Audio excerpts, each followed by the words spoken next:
VCU police are investigating a report of a sexual assault that occurred on campus last week. The victim said they were followed from the library. The VCU Temple building is back open after fumes from a construction job on the roof forced classes to be moved out of the building for a week. Construction on the newly named Riverfront amphitheater amps up, with intentions to host its first concert in the spring of 2025.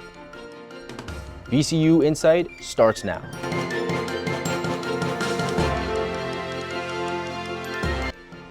Hello, welcome to VCU InSight. This is our first show of the spring semester. I'm Matt Bowman. VCU police are investigating a report of a sexual assault that happened on campus. InSight reporter Nia McMillan has more on what she learned from VCU police.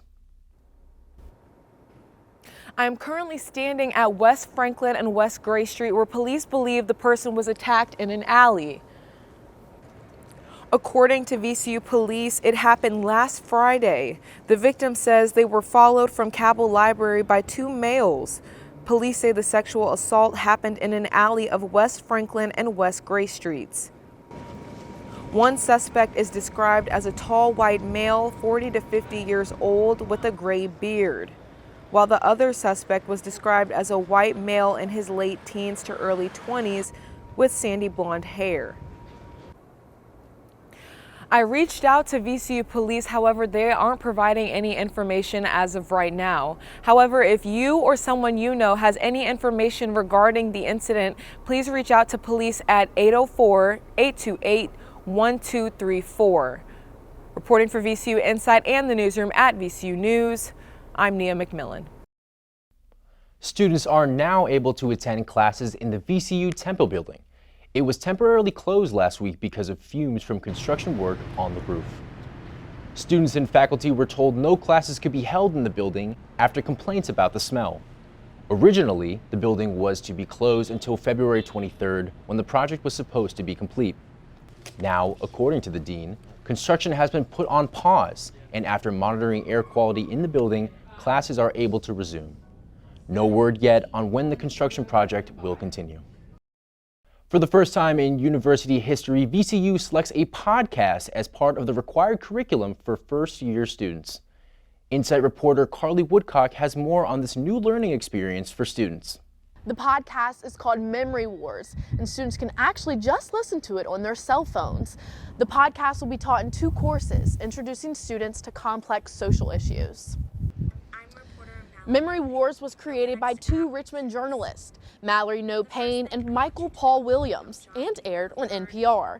Mainly focusing on Germany's Holocaust and the history of the United States, Memory Wars examines society's reckoning with its past and paving the way for a better tomorrow. A podcast was chosen over physical text this year to give students a different medium to explore, in hopes of sparking new kinds of conversations. No Payne and Williams will speak on campus on Thursday, October 24th. Reporting from VCU campus for VCU InSight in the newsroom at VCU, I'm Carly Woodcock. VCU is taking the next step to build a new athletic village. InSight reporter Chelsea Brooks-Giles has more on what some are calling VCU's third campus and what can be expected in the next few months. The new athletic village will be built along Hermitage Road right across from the Diamond. According to Richmond BizSense, construction should start by March and April. The completed development will provide a new athletic hub for sports such as tennis, soccer, futsal, and track. According to VCU's master plan, the village will mitigate travel, increase practice times for teams, and provide community opportunities through youth programming. According to Richmond BizSense, VCU completed purchasing the 42 acres of land for the village in 2022 for $39 million. The athletic village will replace old warehouses such as the former Virginia Alcoholic Beverage Control Authority and the former Greyhound bus maintenance facility. As for now, there was no consolidated space for VCU's various athletic teams. That is another reason the university says the new athletic village is needed.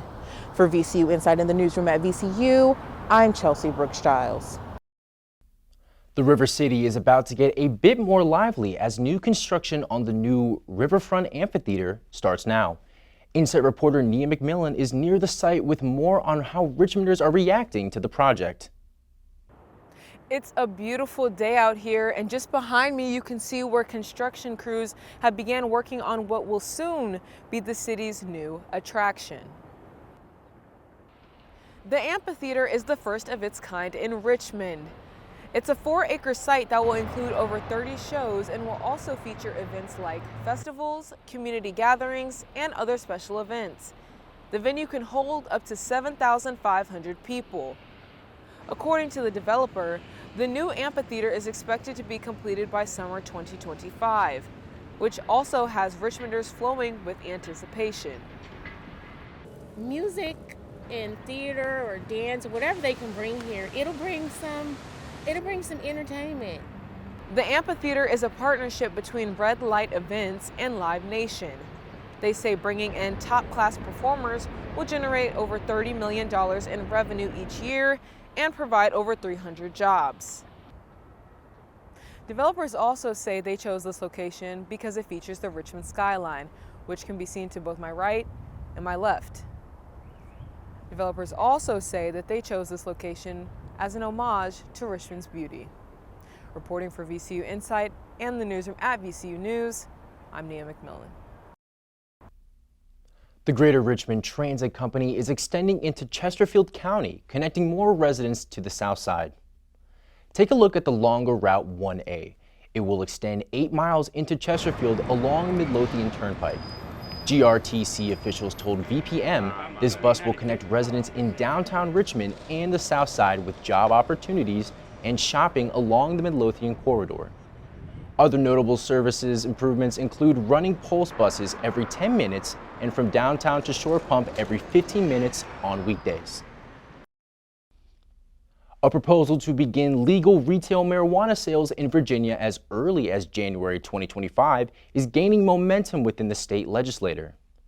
Senate Bill 448, which would create an adult-use cannabis market in the state, was advanced by a bipartisan vote in a Senate committee. Virginia became the only state in the South to legalize marijuana 3 years ago, but since then, the state has yet to set a legal marketplace for retailers. If the bill passes, it would allow Cannabis Control Authority to begin issuing licenses for retail sales beginning this summer. The next few steps for the bill will include a vote by full Senate, the House of Delegates, and if passed, will go to the governor's desk. It's time now to take a look at the stories VCU's Capitol News Service digital reporters are working on. The newsroom at VCU Capitol correspondent Vali Jamal is in the studio with a look at what is happening at the General Assembly this season. Vali? The Democratic-led General Assembly is in its 4th week of a 60-day session. Legislators are working out of a new building, and there are a lot of new lawmakers, 51 to be exact.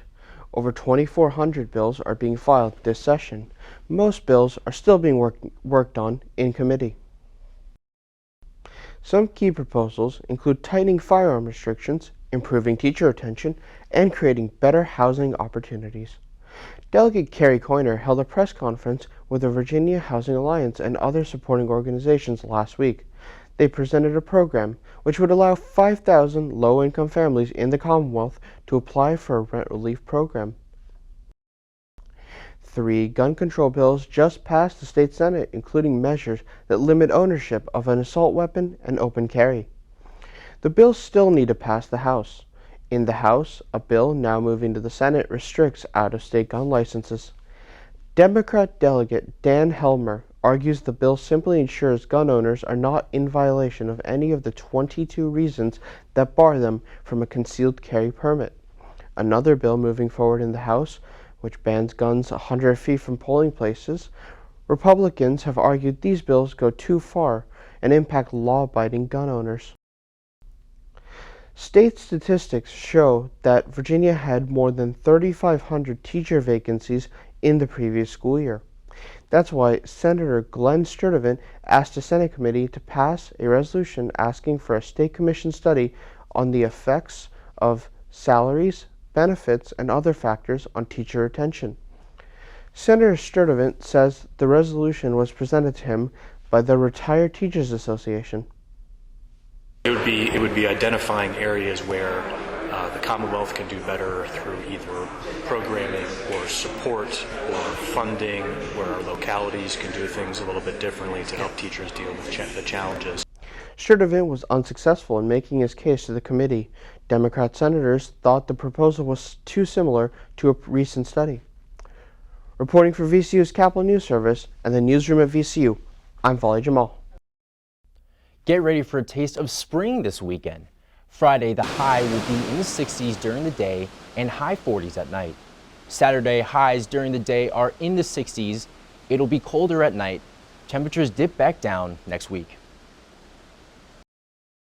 Our reporters will be working on news stories across Richmond for the next couple weeks. You can catch the next edition of VCU InSight on February 29th, right here on YouTube. For VCU InSight and the newsroom at VCU, I'm Matt Bowman.